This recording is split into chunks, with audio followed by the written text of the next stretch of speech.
अस्सलाम वालेकुम guys, welcome to my YouTube channel. आज का जो हमारा लेक्चर है वो है सीएसएफ पर बेसिकली, लेकिन हम सीएसएफ के साथ वेंट्रिकुलर सिस्टम भी थोड़ा डिस्कस करेंगे।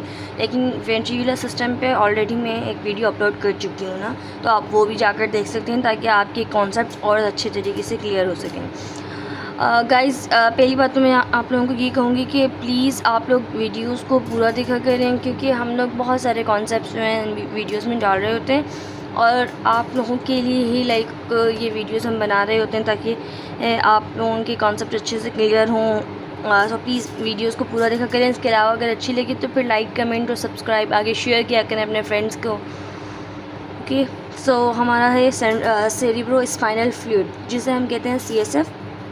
और ये स्पेशल टाइप ऑफ फ्लूइड होता है जो कि हमारे पास कहाँ विद इन द सीएनएस और अराउंड द सीएनएस प्रेजेंट होता है, यानी कि सीएनएस के अंदर प्रेजेंट होता है, यानी कि सीएनएस के सेंटर में के लिए या सीएनएस के बीच में कह लो। और इसके अलावा जो है वो सीएनएस जो है सेंट्रल नर्वस सिस्टम के अराउंड, यानी ब्रेन और स्पाइनल कॉर्ड के अराउंड प्रेजेंट होता है। सेरिब्रो स्पाइनल फ्लूइड होता है ये कलरलेस और डोरलेस ट्रांसपेरेंट फ्लूइड होता है, यानी कि इसमें कोई कलर नहीं होता, इसके अलावा उसकी कोई खुशबू नहीं होती है और वो ट्रांसपेरेंट फ्लूइड होता है। CSF found by the choroid plexus in ventricles।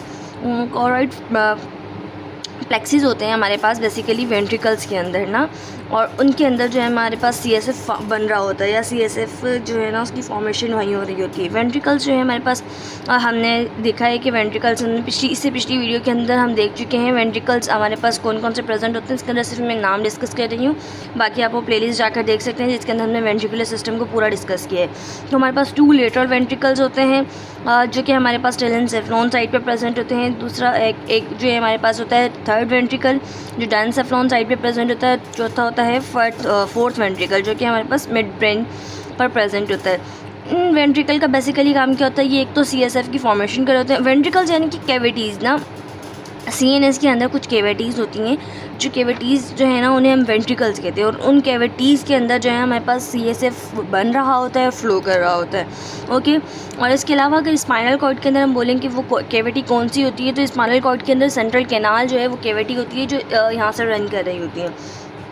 यहाँ पर हम समझे, यहाँ पर मैंने एक स्ट्रक्चर बनाई हुई है, इसको आप देखें, मैं आपको समझाने की कोशिश करती हूँ। लाइक ये हमारे पास एक ब्रेन है, यहाँ पर ये पूरा का पूरा जो है नीचे वाला ये ब्रेन है, ये ब्रेन के ऊपर ये जो कवरिंग आ रही है जिसे पिया मेटर कहते हैं, और यहाँ पर ये एक कैविटी है। ब्रेन के अंदर कहीं पे भी किसी भी जगह पर जो कैविटी मौजूद होगी ना, उस कैविटी को हम जो है ना वेंट्रिकल कहेंगे। और ये वेंट्रिकल जो है ना ये हमारे पास किससे लाइन करता है, इससे किससे लाइन करता है, ये सराउंड करता है एपेंडाइमल सेल, सॉरी ये सराउंड करता है हमारे पास कौन से सेल्स होते हैं, एपिथेलियल सेल्स होते हैं यहाँ पर, सही है, कैविटी इन ब्रेन। अब इसमें क्या होता है बेसिकली, यहाँ से जो है ना हमारे पास कोरोइडल आर्टरीज़ और कोरोइडल वेन्स जो है ना वो रन कर रही होती हैं। कोरोइडल आर्टरीज़ जो हैं वो इनसाइड जा रही होती हैं और इस तरीके से फिंगर लाइक प्रोजेक्शन देती हैं और वापस आ रही होती हैं, और तो कोरोइडल वेन्स बन चुकी होती हैं। तो ये जो इनका प्लेक्सिस बनता है ना इस तरीके से, मतलब ये थोड़ा सा इसके जो एक फिंगर लाइक प्रोजेक्शंस वगैरह हो गई हैं, तो यहाँ पर वो प्रेजेंट होता है ना। तो ये हमारे पास है, इसको जो ये खाली हमारे पास जो है ना कोरोइड की आर्टरीज़ और वेन्स, ये हमारे पास क्या कहलाती है, कहलाती है टीला कोरोइडी। ओके, टीला कोरोइडी किसे कहेंगे, जो हमारे पास ये प्रोजेक्शन आ रही है ना कोरोइडल आर्टरी और वेन्स की प्रोजेक्शन, और इसके अलावा इस जब ये यहाँ से ये प्रोजेक्शन जा रही होंगी ना कोरोइडल आर्टरीज़, तो कोरोइडल आर्टरीज़ क्या करेंगी, ये बाहर से आ रही हैं, तो ये अपने साथ पिया मेटर की कवरिंग को लेती हुई आएंगी, पिया मेटर की कवरिंग लेती हुई आएंगी, और इन फिंगर लाइक प्रोजेक्शन के ऊपर पूरी पिया मेटर होगी ना। तो ये हमारे पास क्या कहलाती है, ये हमारे पास कहलाती है टीला कोरोइडी। और टीला कोरोइडी में हमारे पास क्या होता है, कोरोइडल आर्टरी जो होती है और वेन्स जो होती है ये हमारे पास कवर्ड होती है पिया मेटर से। इसके अलावा जो है अगर हम इसी टीला कोरोइडी के ऊपर यहाँ से ये जो सेल्स आ रहे हैं जो कि हमने पढ़ा कैविटी के अंदर होता है ependymal sales. Ependymal sales basically हाँ हमारी पूरी कैविटी जो होती है ओवरऑल कैविटीज़ सीएसएफ या जो मतलब ब्रेन की हमारी जो जितनी भी कैविटीज़ वगैरह होती हैं वो किससे कवर होती हैं, वो होती हैं एपेंडाइमल सेल से कवर होती हैं। तो यहाँ पर अगर इस पिया मेटर के बाद अगर एपेंडाइमल सेल्स जो हैं वो एक और कवरिंग दे दें इसी टीली कोरोइडी को, तो ये हमारे पास क्या बना लेते हैं, ये बना लेते हैं कोरोइडल प्लेक्सिस। ओके और ये कोरोइडल प्लेक्सिस का बेसिकली क्या काम होता है, ये हमारे पास प्रोड्यूस करवा रहा होता है सीएसएफ। एपेंडाइमल सेल्स के अंदर बेसिकली क्या फंक्शन होता है एपेंडाइमल सेल्स का, ये प्रोड्यूस करते हैं CSF एक्टिवली। ये क्या करते हैं, ये प्रोड्यूस करते हैं एक्टिवली सीक्रेट, बल्कि ये एक्टिव करते हैं, एक्टिवली सीक्रेट करते हैं सोडियम को, यानी कि ATPs यूज़ करते हुए सोडियम को आउटसाइड द सेल फेंक रहे होते हैं, आउटसाइड द सेल उसको डाल रहे होते हैं, जिसकी वजह से इनसाइड कैविटी जो होती है ना उसमें क्लोराइड फ्लो होना स्टार्ट कर जाता है। बल्कि ये जो हमारे पास कैविटी है ना, ये एपेंडाइमल सेल्स है, यहाँ पर एपेंडाइमल सेल्स है, यहाँ पर हमारे पास एपेंडाइमल सेल्स के पास कुछ किस्म के वो होते हैं ना सोडियम चैनल्स। अभी इस एपेंडाइमल सेल्स क्या करते हैं, एक्टिवली जो है ना सोडियम को बाहर की तरफ को भेजना स्टार्ट कर देते हैं कैविटी में। जब सोडियम कैविटी में बाहर की तरफ को आना स्टार्ट कर देता है, यानी इस कैविटी में आना स्टार्ट कर देता है, तो क्लोराइड जो है वो इसको फॉलो करते हुए ना बाहर निकलना स्टार्ट कर देता है पैसिवली। कौन, क्लोराइड फॉलो करना स्टार्ट कर देता है। जब सोडियम और क्लोराइड दोनों के दोनों कैविटी में आ जाते हैं ना, तो जो वाटर यहाँ पे इन आर्टरीज़ वगैरह में रन कर रहा है या इन सेल्स के, फिर वो इन सेल्स को फॉलो करते हुए ऑस्मोलैरिटी की वजह से, ऑस्मोलैरिटी को रेगुलेट करने के लिए, मेंटेन रखने के लिए, बाहर का कैविटी का एनवायरनमेंट साल्टी ना हो ज़्यादा, उसके लिए क्या करता है, वाटर भी बाहर की तरफ को मूव करना स्टार्ट कर देता है। तो बेसिकली इस तरीके से हमारे पास CSF फॉर्म हो रहा होता है ना। हमारे पास एपेंडाइमल सेल्स क्या करते हैं, पहले एक्टिवली ट्रांसपोर्ट कर रहे होते हैं सोडियम को कैविटी के अंदर, उसके बाद जो है कैल्शियम जो है इसको फॉलो कर रहा होता है साथ साथ, और जब इन दोनों का सोडियम और कैल्शियम की तादाद ज़्यादा हो जाती है कैविटी के अंदर, तो ऑस्मोलैरिटी मेंटेन करने के लिए वाटर जो है वो भी इन सेल से या इन कैपिलरी से बाहर की तरफ वो मूव करता है और CSF बना देता है। इसी तरीके से कुछ हमारे पास ग्लूकोज का अमाउंट होता है जो कि इस एपेंडाइमल सेल्स को और इन आर्टरीज़ वगैरह को क्रॉस करके यहाँ पर आ जाता है, तो ग्लूकोज भी कुछ हमारे पास इस CSF में शामिल हो जाता है। और जो ग्लूकोज होता है ना वो हमारे पास 2/3 रेशो से प्रेजेंट होता है प्लाज्मा सेल्स के मुकाबले में। प्लाज्मा के अंदर जो ग्लूकोज का लेवल होता है ना उससे 2/3, यानी कि अगर 100 प्लाज्मा के मॉलिक्यूल हैं तो तकरीबन 66 मॉलिक्यूल्स होंगे ना वो हमारे पास CSF के अंदर आएंगे। इस तरीके से इसकी ना अरेंजमेंट होती है। अब जो है CSF produce in each every ventricle, her ventricle जो है ना, जितनी भी मतलब मैंने बताया कि लेटरल वेंट्रिकल्स होते हैं दोनों, इनमें भी हमारे पास ये कोरोइडल प्लेक्सिस प्रेजेंट होता है। थर्ड वेंट्रिकल के अंदर भी हमारे पास कोरोइडल प्लेक्सिस प्रेजेंट होता है। फोर्थ वेंट्रिकल में भी हमारे पास कोरोइडल प्लेक्सिस प्रेजेंट होता है। और ये सारे के सारे क्या बना रहे होते हैं, CSF बना रहे होते हैं। और थ्रू आउट सेंट्रल कैनाल, और फिर जो CSF बनता है ये इन कैविटीज़ में से निकल कर फोरामेना के थ्रू आता है। आने के बाद ये सेंट्रल कैनाल में जाता है, और कुछ जो है ना ये सब एराक्नॉइड स्पेस में चला जाता है। जब ये क्या नाम है, सब एराक्नॉइड स्पेस में ये किन किन फोरामेन के थ्रू जाता है ना, फोरामेन ऑफ लेश्का जो है वो ओपन होता है सब एराक्नॉइड स्पेस के अंदर।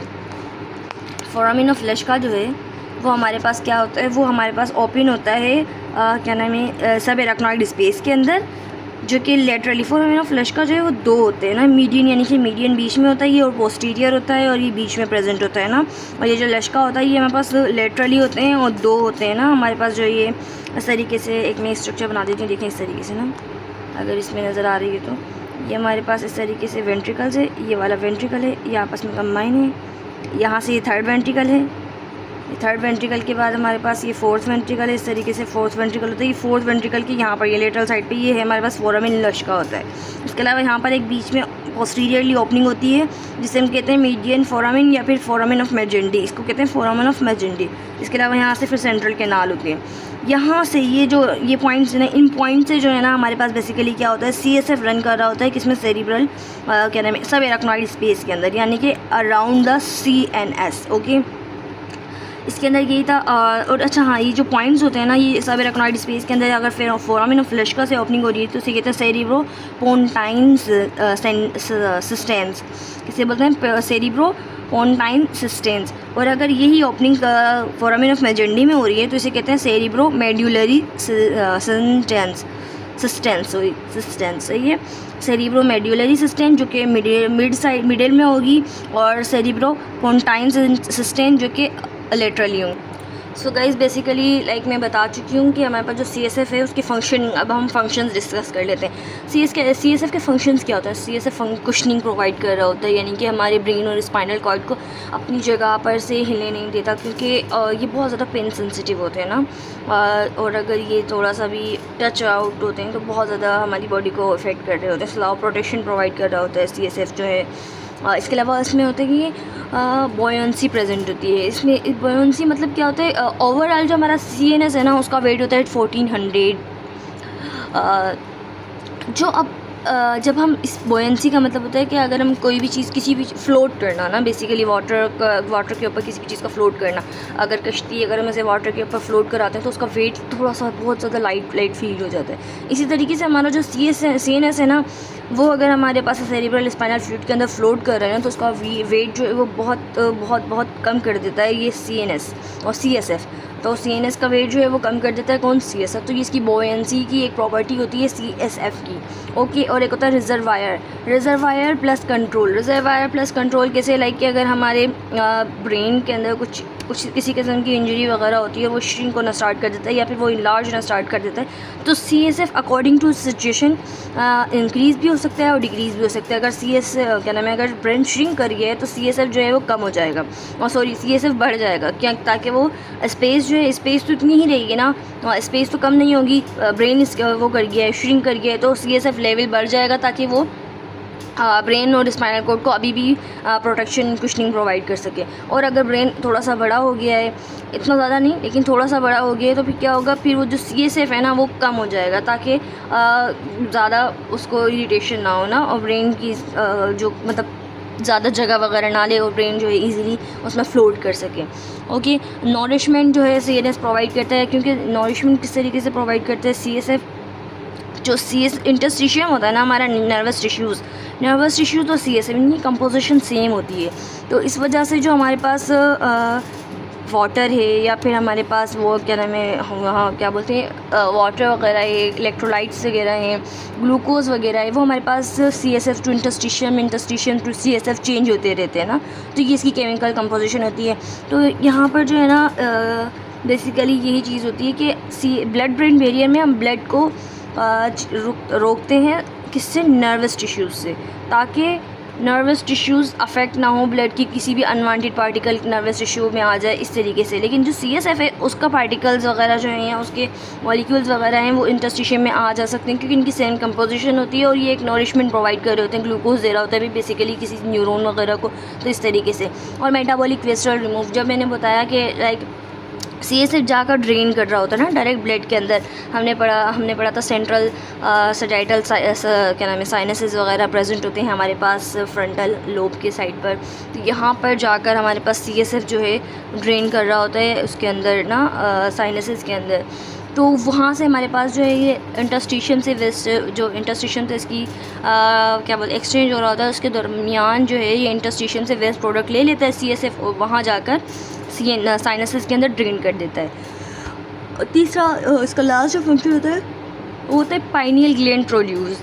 ये पाइनियल ग्लैंड जो है हार्मोन जो प्रोड्यूस कर रहा होता है वो भी हमारे पास CSF के थ्रू जो है ना, वो थ्रू आउट CSF के थ्रू जो है ना वो उसमें रन कर रहे होते हैं। रन करने के बाद ये हमारे पास साइनसेस में जाते हैं, साइनसेस के थ्रू जो हार्मोन है वो हमारी बॉडी के अंदर जाता है। इस तरीके से सारा मैकेनिज्म होता है। अब वॉल्यूम ऑफ CSF क्या होता है, वॉल्यूम ऑफ CSF होता है 130 ml। 130 ml जो है नॉर्मल वॉल्यूम होता है CSF का, जो हमारी बॉडी के अंदर प्रेजेंट होता है। इसके अलावा रोज़ाना के हिसाब से डेली हमारे पास 500 से 600 ml जो है वो सिक्रीशन हो रही होती है किसकी, CSF की। और सारा का सारा ये जो बन रहा होता है, बनने के बाद क्या करता है, ये कुछ ड्रेन हो जाता है, कुछ रीएब्जॉर्ब कर लेते हैं नर्वस टिश्यूज़, और कुछ जो है ना वो प्रॉपर्ली दोबारा जो है मतलब ड्रेनेज वगैरह हो जाता है। इस तरीके से ये बार बार एब्जॉर्प्शन होती रहती है और फिर दोबारा न्यू फॉर्म होता रहता है। और प्रेशर ऑफ CSF कितना होता है, 60 to 180 मिलीमीटर ऑफ CSF। ये बहुत इंपॉर्टेंट फैक्टर है, जो याद रखने की ज़रूरत है, क्योंकि ये हमें लंबर पंचर के अंदर ना बहुत इंपॉर्टेंट फैक्टर आ जाता है। अगर 60 to 160 मिलीमीटर ऑफ CSF से हाई प्रेशर होगा तो हम लंबर पंचर नहीं कर सकते, क्योंकि अगर हम उस वक्त लंबर पंचर करेंगे तो फिर क्या होगा, बिकॉज ऑफ हाई प्रेशर की वजह से जो ऑलरेडी हमारे पास CNS के अंदर प्रेशर जनरेट हुआ है, अगर हम उसमें से ब्लड निकालते हैं तो फिर वो एकदम से प्रेशर जो है ना वो सारा का सारा CSF जो है वो ड्रेन आउट हो जाएगा, और ब्रेन और स्पाइनल कॉर्ड जो है वो बिल्कुल उसको कुशनिंग वगैरह जो प्रोवाइड कर रहा था CSF, अगर वो ही नहीं रहेगा तो इतनी ज़्यादा पेनफुल कंडीशन हो जाएगी कि वो बहुत ज़्यादा डेंजरस है। क्योंकि उस वक्त फिर क्योंकि हमें पता है हमारी नर्व्स जो होती हैं वो बहुत ज़्यादा पेन सेंसिटिव होती हैं, अगर वहाँ पे उसके आसपास कुशनिंग ही नहीं है तो वो क्या होंगी, वो एकदम से जो है वो बस बंदा जो है वो डेड वाली कंडीशन पे आ जाएगा।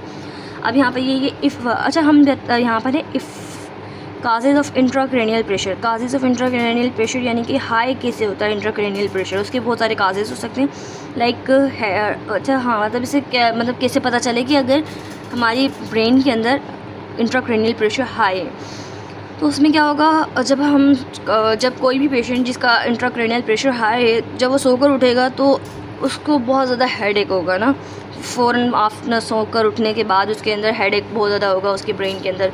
इसके अलावा उसमें पेपिलरी एडिमा होगा। पेपिलरी एडिमा जो है वो हम अभी फर्दर डिस्कस करते हैं, अभी फ़िलहाल आप पेपिलरी एडिमा सिर्फ नाम सुन लें। तीसरी चीज़ होती है सीवियर मेनिंजाइटिस। सीवियर मेनिंजाइटिस यानी कि जो इन्फ्लामेशन होती है मेनिंजेस की वो हो जाती है। और चौथी चीज़ होती है ट्यूमर्स वगैरह की कंडीशन के अंदर भी हमारे पास जो है इंट्राक्रेनियल प्रेशर हाई होता है। मेनिंजाइटिस में भी ये होता है कि भाई मेनिंजेस जहाँ पर सीएसएफ रन कर रहा है, अगर उसके अंदर इन्फ्लामेशन आ गई है तो सीएसएफ रन नहीं कर पाएगा प्रॉपर्ली, उसके अराउंड सर्कुलेट नहीं कर पाएगा, जिसकी वजह से सीएसएफ जो ड्रेन भी नहीं हो पाएगा। हमने पता है मेनिंजेस से गुजरने के बाद वो ड्रेन होता है, तो वो भी नहीं हो पाएगा, तो फिर हमारे पास इंट्राक्रेनियल प्रेशर हाई हो जाएगा। हेमरेजेस वगैरह कहीं पर आ गए हैं तो उससे भी हमारे पास क्या होगा, ये सीएसएफ ड्रेन वगैरह नहीं हो पाएगा और सीएसएफ की कंसंट्रेशन इनसाइड बढ़ती जाएगी और सीधा सीधा प्रेशर इंट्राक्रेनियल इंक्रीज़ होता जाएगा। अच्छा इसके में एक और काज होता है ना कि प्रोजेक्टाइल वॉमिटिंग हो रही है अगर किसी भी पेशेंट को, और वो हेडेक की भी सिम्टम्स दे रहा है। इसके अलावा उसको जो है मतलब है कुछ सीएसएफ वगैरह का, सीएसएफ का नहीं, उसका कुछ ब्रेन और इसका स्पाइनल कॉर्ड का कोई इशू है, तो हम उसको ये सोच सकते हैं कि लाइक उसका इंट्राक्रेनियल प्रेशर हाई है। इंट्राक्रेनियल प्रेशर हाई होगा तो प्रोजेक्टाइल वॉमिटिंग भी, प्रोजेक्टाइल वॉमिटिंग यानी कि वो इस तरीके से अगर वॉमिट कर रहा है तो वो आगे तकरीबन 1-2 जैसे वॉकिंग डिस्टेंस पे जाकर जो है ना उसकी वॉमिटिंग फॉल हो रही होगी इस तरीके से करके। और जो सातवीं चीज़ है जो हमारे पास इंट्राक्रेनियल प्रेशर हाई होता है तो हमें मतलब पता होती है, तो वो होता है कि बीपी जो है वो हमारा बहुत ज़्यादा इंक्रीज़ हो। जिस भी पेशेंट का इंट्राक्रेनियल प्रेशर हाई होगा तो उस इंट्राक्रेनियल प्रेशर अगर हाई है तो उस पेशेंट में बीपी जो है वो बहुत ज़्यादा हाई हो जाएगा। और साथ ही साथ क्या होगा, पल्स रेट जो है वो उसका डिक्रीज़ हो जाएगा, पल्स रेट उसका डिक्रीज़ हो जाएगा, बीपी हाई हो जाएगा, ये इसका सारा होता है। अब इसके अलावा हमने पढ़ा है पेपिलरी एडिमा, तो अब पेपिलरी एडिमा को हम फर्दर डिस्कस करते हैं। पेपिलरी एडिमा कैसे होता है ना, ड्यूरामीटर हमारे पास होती है ऑप्टिक नर्व के अराउंड ना, यानी ड्यूरामीटर नहीं बल्कि सारी मेनिंजेस वगैरह जो होती हैं वो ऑप्टिक नर्व के अराउंड जो है वो पूरी की पूरी फैली हुई होती हैं। और वो सीएसएफ आल्सो, फिर इसी वजह से जो ऑप्टिक नर्व है वहाँ पर सीएसएफ भी इस तरीके से रन कर रहा होता है उसके आसपास, सही है। अब क्या होता है, और इसके अलावा ऑप्टिक नर्व माइलिनेटेड भी होती है। और माइलिनेटेड किससे होती है, ओलिगोडेंड्रोसाइट से। हमने पढ़ा था कि हमारे पास जो माइलिनेटेड सेल्स होते हैं सीएसएफ के अंदर वो होते हैं ओलिगोडेंड्रोसाइट से। ये सारी चीज़ें मैं आपको पिछली वीडियोज़ के अंदर पढ़ा चुकी हूँ, आप पिछली वीडियोज़ जाकर देखें और अपने कॉन्सेप्ट और अच्छे से क्लियर करें। सो यहाँ पर हमने ये पढ़ लिया। इसके अलावा if intracranial pressure high then retinal vein compress. अगर इंट्राक्रेनियल प्रेशर हाई है तो जो रेटिनल वेन और रेटिनल आर्टरीज़ जा रही हैं ऑप्टिक नर्व के साइड से किसको सप्लाई करने के लिए, आई को सप्लाई करने के लिए, क्योंकि नर्व्स और मतलब जो आर्टरीज़ और वेन्स हैं वो उसी जगह से पास होकर जा रही होती हैं जहाँ पर नर्व प्रेजेंट होती है ना। तो क्या होता है, अगर उसका प्रेशर हाई है, किसका, हमारे पास इंट्राक्रेनियल प्रेशर यानी कि जो हमारे पास ये सीएसएफ का प्रेशर हाई है, तो ये जो पिया मीटर और इरेक्टाइल मीटर के बीच में सीएसएफ रन कर रहा है वो कंप्रेस कर देता है किसको, रेटिनल वेन को। बस बेसिकली इतना ही पता होना चाहिए। अगर रेटिनल वेन जो है फिर वो कंप्रेस हो जाती है ना, तो क्या होता है, वहाँ रेटिनल वेन कंप्रेस होने की वजह से जो पेपिलरी एडिमा है ना वो फॉर्म हो जाता है। पेपिलरी एडिमा फॉर्म हो जाता है यानी कि अगर हम उसको देखेंगे बाहर से लाइट वगैरह उसकी आंखों में डालकर, तो उसके अंदर जो उसकी ना लाइनिंग है ना पेपिला की, वो थोड़ी सी ना टुकड़ों में टूटी नज़र आएगी। तो वो हमारे पास क्या फिर से वो सिम्टम्स देती है, वो ये देती है कि उसे पेपिलरी एडिमा है। ओके, अब जो सीएसएफ है उसका कलर होता है वो क्लियर होता है, इसमें सेल्स होते हैं, लिम्फोसाइट्स होते हैं जो कि लेस अमाउंट में प्रेजेंट होते हैं, बहुत लेस लेकिन होते हैं ना। और कुछ ग्लूकोज प्रेजेंट होता है लाइक 66% और प्लाज्मा का 66% उसमें ग्लूकोज सीएसएफ में प्रेजेंट होता है। इसके अलावा कुछ प्रोटीन्स होते हैं और प्रोटीन्स भी 0.4 ग्राम पर लीटर प्रेजेंट होते हैं। मतलब कि अगर 1 लीटर सीएसएफ के अंदर तकरीबन 0.4 ग्राम्स सिर्फ और सिर्फ प्रोटीन्स के प्रेजेंट होते हैं। ओके, सो गाइज़ आज के लेक्चर के लिए इतना ही। इसमें जो भी मतलब मैंने आपको पढ़ाया CSF से रिलेटेड, CSF के फंक्शन, CSF का नॉर्मल कंसंट्रेशन, और इसके अलावा अगर हाई CSF लेवल है तो इंट्राक्रैनियल प्रेशर राइज हो जाएगा, उसे हम क्या नाम है लंबर पंचर नहीं कर सकते। और हमें कैसे पता चलता है, काजेज़ हमने पढ़े इंट्राक्रैनियल प्रेशर हाई होने के। और इसके अलावा जो है हमने कुछ जो है ना CSF के मतलब नॉर्मल CSF की कंपोजिशन देखी कि उसके अंदर क्या क्या प्रेजेंट होता है, किस तरीके से फॉर्मेशन होती है। तो आज का लेक्चर इतना ही था। Thank you so much guys. अगर आपको वीडियो अच्छी लगी हो तो प्लीज़ लाइक, कमेंट, सब्सक्राइब करें और साथ ही साथ शेयर करें। Thank you so much guys.